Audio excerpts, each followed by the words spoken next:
Hello. JEE Mains chapter wise PYQ चल रहा है जिसमें हम लोग classification of element and periodicity properties की बात कर रहे हैं। इसका अभी तक में टोटल 4 लेक्चर हो चुका है, पांचवा लेक्चर है। अभी तक में हम लोग 40 क्वेश्चंस कर चुके हैं। तो 2010 से स्टार्ट हुआ है और 2025 तक चलेगा। इस बीच में जितने भी क्वेश्चन आए हैं इस टॉपिक से सारा क्वेश्चन हम लोग देखने वाले हैं। अगर आप लोग नहीं देखे हैं तो प्लेलिस्ट में है, आप देख सकते हैं। स्टार्ट करते हैं आज के लेक्चर का first question. Atomic number of element. देखो, इसका एटॉमिक नंबर पूछ रहा है। सिंपल है, इसका एक टेबल आता है, वो अगर टेबल आपको याद है तो बहुत अच्छा है, अगर टेबल याद नहीं तो ये क्वेश्चन आपसे नहीं होगा। ठीक है।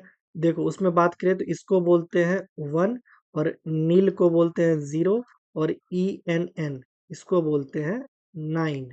ठीक है। अगर ये आप याद है तो बहुत अच्छी बात है, नहीं याद है तो ये क्वेश्चन आपसे नहीं बनेगा। इसका सिंपल है, ये सिर्फ याद रखने के लिए ही है। इसका 109 ही होगा आंसर। ठीक है। यहाँ पर मैंने टेबल भी दे दिया है। जो आप लेक्चर पूरा कंप्लीट हो जाएगा, पूरा ये सीरीज, तो ये PDF आपको टेलीग्राम पे मिल जाएगा। उसमें यहाँ पे ये भी लगा रहेगा तो आप याद कर सकते हैं। यहाँ पे देखो, UN, फिर नील, फिर ENN। ठीक है। ऐसे 109, और लास्ट में IUM तो लगता है, वो तो पता ही है आपको। ठीक है। इस इस टॉपिक पे इसके बेस्ड 2 क्वेश्चन आए थे 2020 में, जस्ट इसके नेक्स्ट ही देख लो। The atomic number of ununnilium IUM। देखो, ये तो 1 है, नील 0 है, और अन 1 है, तो ये क्या हो गया? 101। बहुत ही सिंपल क्वेश्चन है। ये टेबल आप याद रख लोगे, कोई दिक्कत नहीं होगा, और कुछ है ही नहीं इसमें बताने जैसा।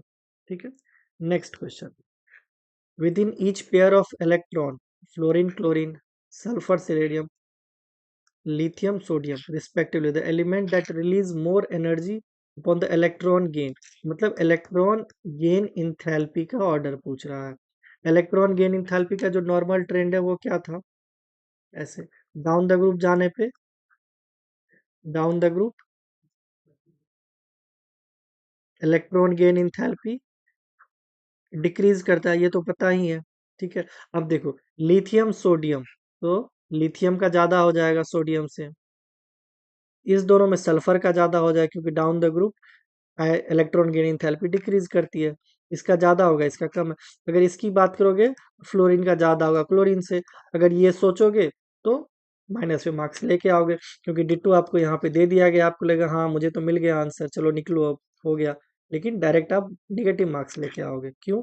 क्योंकि इसमें एबनॉर्मेलिटीज है हेलोजन फैमिली में। नॉर्मली ऐसे होना चाहिए था। ठीक है। बट ऐसा नहीं है। कैसा है? यहाँ पे देखो, फ्लोरीन का ज्यादा है फ्लोरीन से। उसका रीजन भी मैंने बताया। ये इसके बेस्ड 2025 तक में कम से कम 6-7 क्वेश्चन आया है इसी के बेस्ड। अभी तक मैं 2 बार क्वेश्चन करवा चुके हैं, और इस लेक्चर में इसके बेस्ड 2 क्वेश्चन है, मैं दिखाऊंगा। आज ये पहला है, जस्ट दूसरा भी देख लेना आप। ठीक है। फ्लोरीन का क्यों कम हो गया? क्योंकि इसका साइज छोटा है। देखो, नॉर्मल ट्रेंड, यहाँ जो एलिमेंट होगा उसका साइज छोटा होगा। क्यों? क्योंकि लेफ्ट टू राइट जाने से साइज डिक्रीज करता है। क्यों डिक्रीज करता है? क्योंकि जेड इफेक्टिव इंक्रीज करता है। डाउन द ग्रुप जाओगे, साइज इंक्रीज करेगा। क्यों? क्योंकि नंबर ऑफ सेल इंक्रीज करते हैं। ठीक है। लेकिन अब इसका साइज छोटा है, इसमें इलेक्ट्रॉन एक और ऐड होगा, इलेक्ट्रॉन इलेक्ट्रॉन रिपल्शन बहुत ज्यादा हो जाएगा। उस वजह से इसका इलेक्ट्रॉन गेन एंथैल्पी डिक्रीज कर जाता है क्लोरीन के कंपैरिजन में। इसमें क्लोरीन हो जाएगा आंसर, क्लोरीन का ज्यादा हो जाएगा। हमारा ऑप्शन बी सही होगा। ठीक है। जो भी बड़े बड़े एग्जाम में सबका यही हाल है। एक ऑप्शन सही होगा, जस्ट उसके नीचे गलत ऑप्शन होगा, और आप लोग गलत ऑप्शन मार के आओगे। ठीक है। वो गलती नहीं करना है। आप प्रैक्टिस के टाइम पे करो गलती, बहुत अच्छी बात है, लेकिन एग्जाम के टाइम पे गलती नहीं होनी चाहिए। और एग्जाम के टाइम पे गलती नहीं होगी, इसके लिए आपको प्रैक्टिस में भी सही करना पड़ेगा। इसका आंसर बी हो जाएगा। ये दोनों तो नॉर्मल था, यहाँ पे थोड़ा सा था गड़बड़ी। ठीक है। Next, the electron gain enthalpy. देखो, इसमें भी फ्लोरीन, क्लोरीन, ब्रोमीन, आयोडीन, इसका डेटा दिया। अगर डेटा याद है तो ठीक है, नहीं याद है तो भी ठीक है। नहीं याद है तो कैसे ठीक है? अभी बता, इसका ऑर्डर क्लोरीन का सबसे ज्यादा, फिर फ्लोरीन, फिर ब्रोमीन, फिर आयोडीन। अभी बताया। अब सबसे ज्यादा इसमें देखो कौन कौन सा, 4 दिया गया है। इसमें सबसे ज्यादा कौन सा है? 349, है ना? सबसे ज्यादा 349। उसके बाद कौन है? 333। उसके बाद 325। उसके बाद 296। ठीक है। अब इसमें मिलाना है हमको। देखो सबसे पहले फ्लोरीन है तो सबसे पहले ये आएगा, तो ये कहाँ है सबसे पहले? इस दोनों में है, तो ये दोनों को काट दो। उसके बाद फ्लोरीन है तो उसके बाद ये आना चाहिए। उसके बाद ये, इसको भी हटा दो। फिर ये 325 आना चाहिए, फिर 296। हमारा ऑप्शन सी सही हो जाएगा। ठीक है। डेटा याद है तो ठीक है, नहीं याद है तो ट्रेंड याद है ना, ट्रेंड फॉलो करो। ठीक है। इसका आंसर सी हो जाएगा। ये फ्लोरीन, क्लोरीन, ब्रोमीन, आयोडीन, अभी तक में 4 क्वेश्चन इस पे हो चुका है। अभी 5वां लेक्चर है ना, 5वें लेक्चर में तो 4 या 5 क्वेश्चन हो चुका है। ये इतना ज्यादा इंपॉर्टेंट है। क्यों? क्योंकि इसमें एबनॉर्मेलिटीज है और लोग वही पूछते हैं। Next, increasing order of atomic radio of the following element. देखो एटॉमिक रेडिया पूछा है। अभी इसका नॉर्मल ट्रेंड बताए हैं हम। नॉर्मल ट्रेंड क्या बताए हैं? लेफ्ट टू राइट जाओगे तो साइज डिक्रीज करता है, और डाउन द ग्रुप जाओगे तो साइज इंक्रीज करता है। ये बताए अभी तुरंत। अब देखो क्या क्या दिया गया है। Carbon, oxygen, fluorine, chlorine, bromine. Periodic table के टाइप से अरेंज कर लो। ठीक है। अब देखो लेफ्ट टू राइट जाओगे तो साइज डिक्रीज करेगा, तो इसका साइज छोटा होगा। डाउन द ग्रुप जाओगे तो साइज इंक्रीज करेगा, तो भी इसका साइज छोटा होगा। सबसे छोटा फ्लोरीन। ठीक है। सबसे छोटा फ्लोरीन। देखो सबसे छोटा फ्लोरीन, सी ऑप्शन। बाद बाकी तो गलत यहीं पे हो गया। आगे तो देखेंगे ही वैसे भी। ठीक है। उसके बाद क्या होगा? सबसे बड़ा ब्रोमीन। ठीक है। ब्रोमीन क्यों होगा सबसे बड़ा? क्योंकि एक तो down the group number of shell भी ज्यादा है। इन सब के कंपैरिजन में सेल ज्यादा है, तो इसका साइज सबसे बड़ा होगा। सबसे बड़ा ब्रोमीन। ठीक है। उसके बाद क्या हो जाएगा? क्लोरीन। क्यों? क्यों वो भी डाउन द ग्रुप है, उसका भी सेल बड़ा ही होगा, ज्यादा होगा। ठीक है। अब उसके बाद आएगा ये ऑक्सीजन। सॉरी, उसके बाद ये कार्बन आएगा ना, क्योंकि बड़े की अगर छोटे की बात करेंगे तो यहाँ पे आएगा। और ऑक्सीजन कहाँ पे है? ये रहा। अब उसके बाद कार्बन आएगा पहला। देखो लेफ्ट टू राइट जाएंगे, अगर इस तीनों की बात करें तो साइज क्या होगा? फ्लोरीन का सबसे कम, फिर ऑक्सीजन, फिर कार्बन, यही होगा। पहले इधर बिठा लो, फिर ये दोनों बड़ा है, ये दोनों में ब्रोमीन सबसे बड़ा है, फिर क्लोरीन। ठीक है। तो ये रहा नॉर्मल। यहाँ क्लोरीन लिख दिए हैं, यहाँ पे 4 लिख लो। ठीक है। तो हमारा आंसर ये हो जाएगा, C option. Next, the first ionization energy of sodium, magnesium, aluminium, silicon. देखो आयनाइजेशन एनर्जी क्या बताए थे? आयनाइजेशन एनर्जी का ट्रेंड याद रखो। ट्रेंड नहीं याद रखना है तो आयनाइजेशन एनर्जी होता क्या वो याद रखो। आयनाइजेशन एनर्जी होता है किसी भी किसी भी एलिमेंट के ऑर्बिटल से इलेक्ट्रॉन निकालने में कितना एनर्जी लग रहा है। सपोज इसमें आउटर मोस्ट शेल में 1 इलेक्ट्रॉन है, इसमें 2 इलेक्ट्रॉन है। अगर इस दोनों का कंपैरिजन करोगे तो ये 2 इलेक्ट्रॉन है और फुल फील्ड है। इसमें 1 इलेक्ट्रॉन है तो इसका सबसे कम होना चाहिए। ठीक है। इसका तो सबसे कम होगा। ठीक है। इसमें 2 इलेक्ट्रॉन है, और ये बोरोन फैमिली का, बोरोन एल्यूमिनियम फैमिली का, बोरोन फैमिली का है। इसके आउटर मोस्ट शेल में पी ऑर्बिटल में 1 इलेक्ट्रॉन है। इस दोनों के कंपैरिजन में एल्यूमिनियम का कम हो जाएगा, फिर मैग्नीशियम आएगा, और उसके बाद ये आएगा सिलिकॉन। ये होगा ट्रेंड। देखो इसमें आउटर मोस्ट शेल में 1 इलेक्ट्रॉन है, कौन किस में? एस में। इसमें आउटर मोस्ट शेल में 1 इलेक्ट्रॉन है, पी में। इसके आउटर मोस्ट शेल में 2 इलेक्ट्रॉन है और फुल फील्ड है, इसलिए इसका ज्यादा हो जाएगा इस दोनों कंपैरिजन में। ठीक है। अब डेटा देख लो। सबसे ज्यादा सिलिकॉन का होना चाहिए, सबसे ज्यादा सिलिकॉन। सबसे ज्यादा क्या है? ये है देखो, इसका हो जाएगा 786। उसके बाद ये होना चाहिए मैग्नीशियम का, क्या है? 737। 737। उसके बाद एल्यूमिनियम का, एल्यूमिनियम का कितना हो जाएगा? ये देखो 577। उसके बाद ये सोडियम का 496। ठीक है। अब देखो सबसे कहाँ पे है? पहले क्या है? सोडियम, तो 496। उसके बाद क्या है? मैग्नीशियम। सोडियम के बाद देखो सोडियम, अब यहाँ पे लिखो 496, मैग्नीशियम का 737, एल्यूमिनियम का 577, और सल्फर का, सॉरी सिलिकॉन का 786। अब देखो 499, 737 यहाँ तक ठीक है, ये भी ठीक है और ये भी ठीक है, तो हमारा ऑप्शन पहला सही हो जाएगा। अगर वैल्यू नहीं याद है तो पहले ट्रेंड लिखो, ट्रेंड के अकॉर्डिंग उसका क्या वैल्यू हो सकता है वो लिखो, फिर यहाँ पे उसको लिखो, क्योंकि ये क्या दिया गया रेस्पेक्टिवली, मतलब इसके जगह पे ये आना चाहिए वैल्यू, इसके जगह पे ये आना चाहिए वैल्यू। ठीक है, तो यहाँ पे वैल्यू लिखो, फिर इसको मैच कर लो। इसका आंसर ऑप्शन ए सही हो जाएगा। Next, the first and second ionization enthalpy of metal are 496 and 459 4560, मतलब ऑलमोस्ट इसका 9 गुना है, almost respectively. How many moles of HCl and H2SO4 respectively will be needed to react completely with 1 mole of the metal oxides, यानी MOH, metal oxide? देखो ये काफी important question है, तो ध्यान से देखना। देखो, पहली बात, हमें पता चल गया मेटल कौन सा है, कैसे पता चला? इसमें बोला first and second ionization enthalpy, first का 496 है और सेकेंड का 9 गुना ज्यादा है, मतलब ये कोई अल्कली मेटल है। कैसे अल्कली मेटल? अल्कली मेटल के आउटर मोस्ट शेल में एक इलेक्ट्रॉन होते हैं इसमें, वो निकल जाएगा, उसको निकालने में भी आसानी होगी, उसका 496 है। उसके बाद नोबेल गैस कॉन्फ़िगरेशन आ जाएगा, तो फिर उससे इलेक्ट्रॉन निकालने में नानी याद आ जाएगी। ठीक है, इसीलिए इसका 9 गुना ज्यादा हो जाएगा। आयनाइजेशन इंथैल्पी क्या होता है? जैसे कोई एक मेटल है, उससे इलेक्ट्रॉन निकालना है, वो एम प्लस होगा, फिर से इलेक्ट्रॉन निकालना एम प्लस है, फिर एम प्लस प्लस होगा। जब एम से एम प्लस आ रहे हैं, एक इलेक्ट्रॉन निकालने में बहुत आसानी थी, उसके बाद ये नोबेल गैस कॉन्फ़िगरेशन आ गया, अब इससे एक इलेक्ट्रॉन निकालने में बहुत मुश्किल होगा, इसलिए एनर्जी बहुत ज्यादा बढ़ गया। ठीक है, तो ये था रीजन, यहाँ से हमको ये पता चल गया अल्कली मेटल है।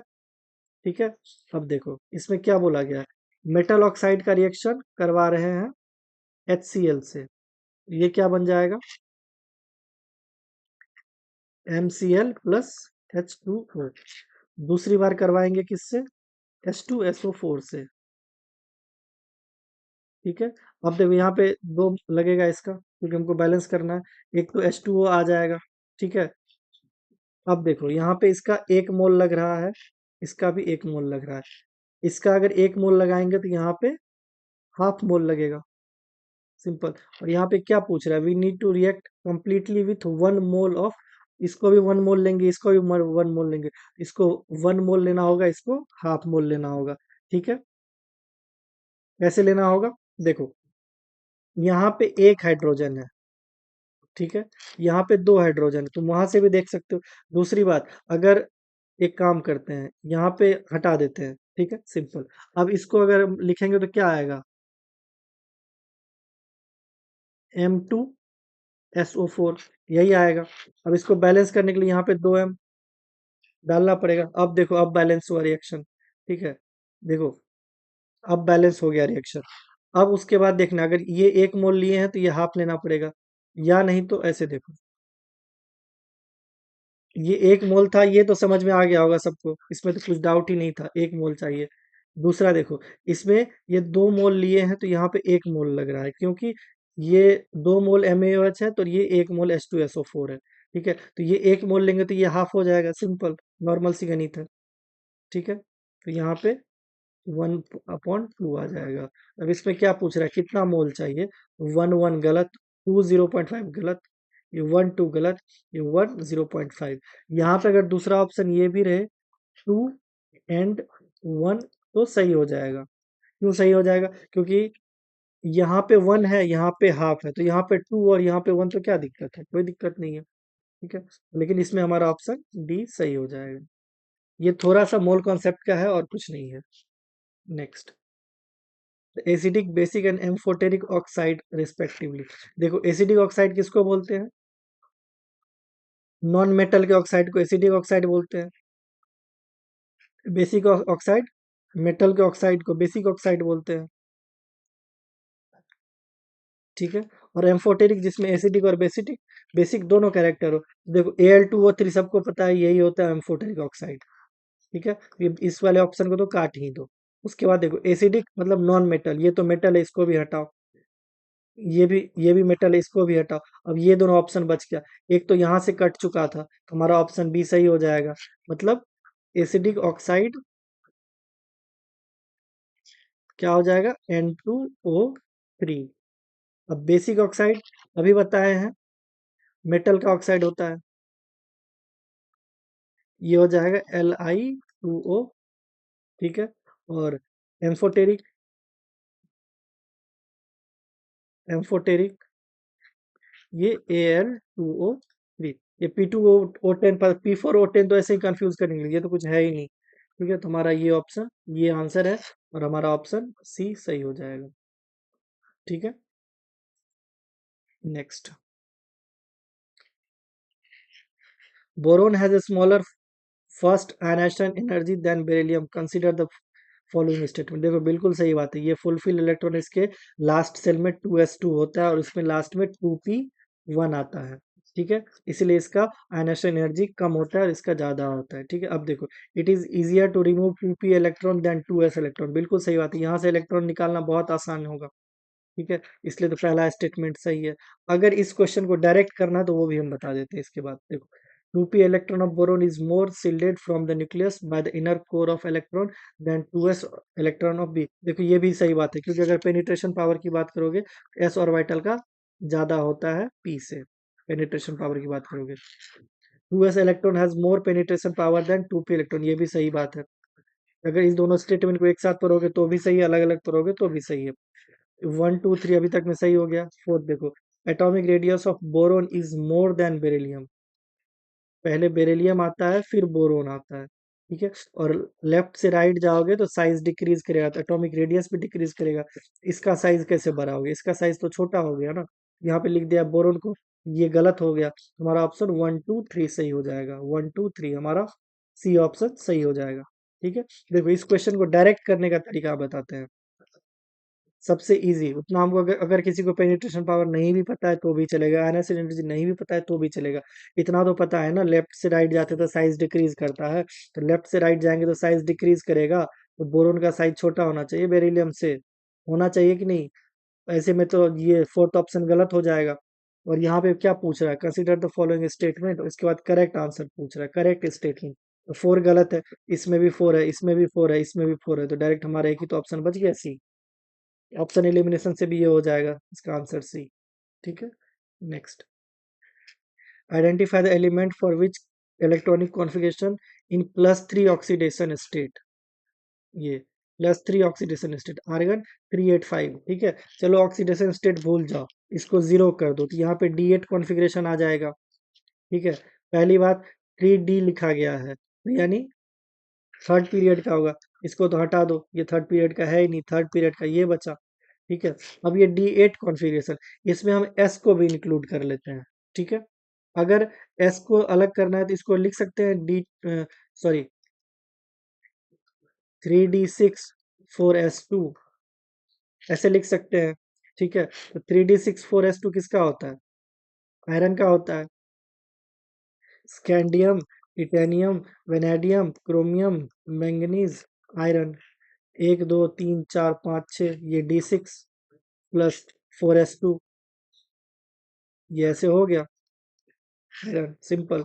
अगर इलेक्ट्रॉनिक कॉन्फ़िगरेशन याद है तो ठीक है, ऐसे ही हो जाएगा। इसका अगर देखोगे, अगर s ऑर्बिटल को भी इंक्लूड करोगे तो इसमें 7 होना चाहिए, क्योंकि 4s2 3d5 है। इसका देखोगे तो जस्ट ये आयरन के बाद आता है कोबाल्ट, तो ये आ जाएगा, ये 8 1 9, ठीक है। इसका आता है D7s2, 3D7 4s2, ठीक है। इलेक्ट्रॉनिक कॉन्फ़िगरेशन सिंपल याद रखना है, इसमें और तो कुछ इसमें है ही नहीं। इसका आंसर हमारा बी सही हो जाएगा, ठीक है। आज के लिए इतना ही रखते हैं, मिलते हैं फिर नेक्स्ट लेक्चर में 10 क्वेश्चन के साथ। आज अब हम लोग 2022 पे पहुंच चुके हैं। ये फिर अगर प्लेलिस्ट में और 4 वीडियो है, अगर वो लोग नहीं, वो सब नहीं देखे हो, आप एक बार देख लो वो सब भी। टोटल अभी तक में 50 क्वेश्चन हम लोग करवा चुके हैं, ठीक है। तो फिर मिलते हैं नेक्स्ट लेक्चर में। Thank you.